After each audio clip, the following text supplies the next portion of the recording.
பல்லு உடஞ்சிருச்சு, உடஞ்ச பல்ல வலி எதுவுமே இல்லை, அதை நான் எடுக்கணுமா?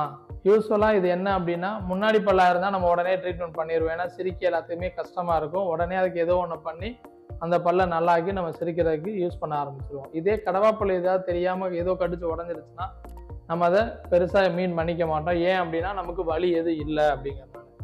ஒரே ஒரு விஷயம் என்ன அப்படின்னா, அந்த உடஞ்ச பல்லு ஷார்ப்பாக இருக்கா அப்படின்னு மட்டும் செக் பண்ணிக்கோங்க. அதை மாதிரி இருந்துச்சு அப்படின்னா அது உங்கள் நாக்குலையோ கன்னத்துலையோ கண்டினியூஸாக குத்தி குத்தி குத்தி அது ஆறாத புண்ணா உருவாயிரும்.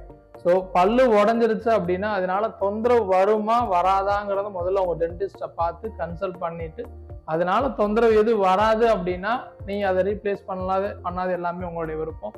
தொந்தரவு வரும் அப்படின்னு தெரிஞ்சிருச்சுன்னா அதுக்கான ட்ரீட்மெண்ட் எடுத்து அதனால வரக்கூடிய மற்ற டிசீஸ் எதுவும் இல்லாம காப்பாத்திக்கிறது நல்லது.